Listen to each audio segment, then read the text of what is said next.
দেখেন আমি প্রথমেই চাউল দিচ্ছি, 500 একটু বেশি হবে।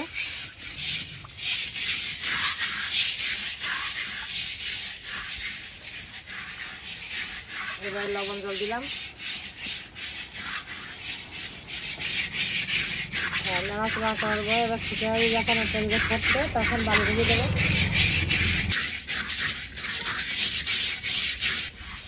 প্রতিদিন কত কেজি করে আপনি মুড়ি ভাজেন? আমি এখন প্রতিদিন 25 কেজি চাউলের মুড়ি ভাজি এবং বিক্রি করি। তার ভিতরে ছাগল গরুর ঘাস কাটা আছে, গরুর মাংস, অন্যান্য কাজ আছে, সবগুলো করার পরে আমার এই 25 কেজি চাউলের মুড়ি ভাজি বেশি আমার স্বাভাবিক। মানে শুরুটা করেন কখন থেকে? এটা 4:30 5টা থেকে ভোর। প্রথমে কি করেন? প্রথমে উঠে সংসারের কাজ করি, উঠোন ঝাড় দিয়ে ঘর ঝাড় দিয়ে যে সংসারের যে মহিলাদের কাজগুলো করার পরে মুড়ি ভাজি দেবে।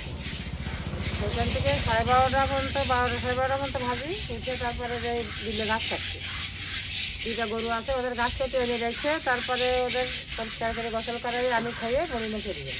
তখন 2:30 3টে বাজে এরকম। মানে মুড়ি আপনি নিজেই ভাজতেছেন আবার নিজেই বিক্রি করতে যাচ্ছেন? আচ্ছা, এটা কোথায় বিক্রি করতে যান? এটা এখন আগে যশোরে যেতে হবে, এখন যশোরে যাই না, এখন মরিরামপুরতে বিক্রি যায়। সমস্ত থানা, ব্যাং, তারপরে উপজেলার ভিতরে যে অফিসগুলো আছে, পল্লী বিদ্যুৎ, মহিলা কলেজ, এর ভিতরে ঘুরলে আবার প্রতিদিন দেখা হয়ে যায়।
টাকা আলোর যে থাকে, হ্যাঁ, আগে তাপ যাচ্ছে না, প্রচন্ড তাপ উঠছিস তাদের।